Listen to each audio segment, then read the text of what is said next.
Hello friends, ഇന്നത്തെ ഞങ്ങളുടെ യാത്ര വെട്ടുകാട് പള്ളിയിലേക്കാണ് കേട്ടോ. അവിടെ തിരുനാൾ തുടങ്ങിയത് നിങ്ങൾ എല്ലാവരും അറിഞ്ഞിട്ടുണ്ടാവും.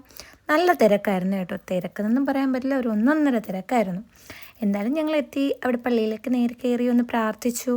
അവിടെ നേരെ ഷോപ്പിങ്ങിന് ഇറങ്ങി. ഇവിടെ വരുന്നവർ മിസ്സാക്കാൻ പാടില്ലാത്ത രണ്ട് കാര്യങ്ങളുണ്ട് കേട്ടോ. അതിലൊന്നാണ് ഗോസ്റ്റ് ഹൗസ്.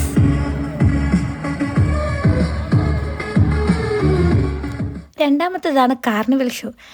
ഇവനെ പോലത്തെ ധാരാളം പട്ടികൾ അകത്തുണ്ട് കേട്ടോ. പിന്നെ ഞങ്ങൾ കുറച്ച് നേരം കടലൊക്കെ കണ്ടു. എവിടെ പോയാലും ഞാൻ മിസ്സാക്കാത്ത സാധനമാണ് കേട്ടോ ഇത്. കോളിഫ്ലവർ വറുത്തത് എനിക്ക് ഭയങ്കര ഇഷ്ടമാണ്. അതൊക്കെ കഴിച്ചിട്ട് ഞങ്ങൾ നേരെ പള്ളിയിലേക്ക് വന്നു. നല്ല മഴയുണ്ടായിരുന്നു കേട്ടോ. മഴയാണെങ്കിൽ പോലും തിരക്കിന് ഒരു കുറവും ഉണ്ടായിട്ടുണ്ടായിരുന്നില്ല. മഴ അല്പശക്തിയായപ്പോൾ ഞങ്ങൾ അവിടെ നിന്ന് ഇറങ്ങി. അവിടെ നേരെ ഞങ്ങൾ കുരിശടിയിലേക്കാണ് പോയത്. കുരിശടിയിൽ കയറി നന്നായിട്ടൊന്ന് പ്രാർത്ഥിച്ചു. അവിടെയും നന്നായിട്ട് തിരക്കുണ്ടായിരുന്നു. അവിടെ നിന്ന് ഇറങ്ങി ഞങ്ങൾക്ക് രണ്ടുപേർക്ക് നല്ല വിശപ്പുള്ളത് കൊണ്ട് തന്നെ ഫുഡ് കഴിക്കാനായിട്ട് കയറി. ഞാൻ ഷവർമ്മയായിരുന്നു കഴിച്ചിട്ടുണ്ടായിരുന്നത്.